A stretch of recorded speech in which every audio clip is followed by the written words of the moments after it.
Tuition. আমি ছোটো ছিলাম যখন, তখন এই স্কুলে পড়াশোনা করতাম। সো গাইস, আজকে এসেছিলাম সাব সেন্টারে 3.5 মাসের ইঞ্জেকশন দিতে আমার মেয়েকে। ফিরে যাচ্ছি, প্রচুর কাঁদছিল, যে ভিডিও বানানোর মতন সময়ও পাইনি। প্রচুর কাঁদছিল। 3টে ইঞ্জেকশন দিয়েছে তো। যখন শেষ ইঞ্জেকশনটা দেয়, মানে পুরো যে রিফিলটা, মানে সুচটা পুরোটাই পায়ের ওই যে উরাত বলে, এই উরাতের মধ্যে পুরোটাই ঢুকিয়ে দিয়েছিল। খুব কাঁদছিল, খুব, মানে প্রথম মনে এত কাঁদলো। সাইকেলটা তো নেবো তোমার। চলে এলাম ওষুধ দোকানে। জ্বরের ওষুধ কোনটা দেখো, পিনাকি বাড়ি যেটা লিখে দিই জ্বরের ওষুধ। তো গাইস, ওষুধ দোকান থেকে ওষুধ নেওয়া হয়ে গেল। এবার এই বাড়ির দিকে ফিরছি। বাড়ির কাছে চলে এলাম।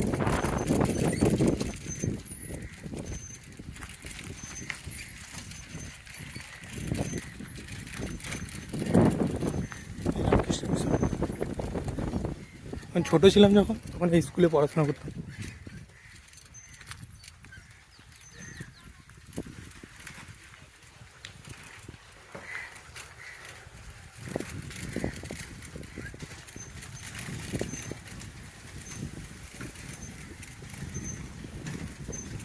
গাইস, সবে ঘরে চলে এলাম।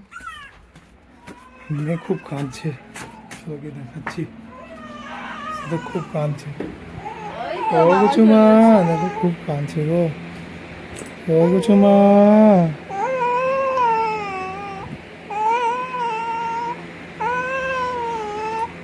খাইয়ে দিয়েছি ওষুধ। এই হাতের এখানে দিয়েছে একটা ইঞ্জেকশন, এই পায়ে দিয়েছে আর ওই পায়ে দিয়েছে, 2 পায়ে দুটো আর হাতে একটা। 3.5 মাসের ইঞ্জেকশন। মা গো, প্রচুর কাঁদছিল। আমাকে নাহলে একটু দাও, বাইরে থেকে ঘুরে নিয়ে আসো। সো গাইস, এখন বাজে 3:54। এখন দেখো কুচুমা দেখো জেগে আছে বলতে তার গায়ে জ্বর এসছে, ওই জন্য জলপুটি দেওয়া হয়েছে। তার মা জলপুটি দিয়ে দেখো শুয়ে আছে। সারা রাত জেগেছিল তার মা। আমিও জেগেছি, কিন্তু আমি একটু ঘুমিয়ে পড়েছিলাম। দেখো কুচুমা আসলে 3 মাসের 3.5 মাসের যে ইঞ্জেকশনটা দেয়, এটা আমার খুব বেশি কষ্ট মনে হয়, বাচ্চাদের বেশি কষ্ট হয়। বিশেষ করে তো এই পায়ে, বাঁ পায়ে যে ইঞ্জেকশনটা দিয়েছে, সব থেকে বেশি কষ্ট। জ্বর এসছে তো, ওই জন্য অস্বস্তি লাগছে, ওই জন্য শুধু ফু করে যাচ্ছে। একটু আগে তো খুব কাঁদছিল, এখন একটু কান্নাটা থেমেছে। দেখো চুপচাপ হয়ে আছে। আমার কুচুমা সবসময় হাসি মুখে থাকতো।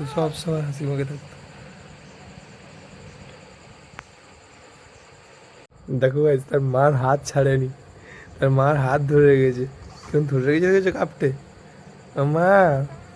মা গো, কুচুমা গো, মা কষ্ট হচ্ছে, মা দেখেছো হাত ছাড়েনি। মা কষ্ট হচ্ছে, কুচুমা, পাগলি মা গো।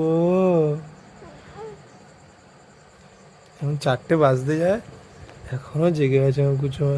সারা ঠিক মতন ঘুমাতে পারেনি গো। গাইস, পরে দেখা হচ্ছে, এখন বাই।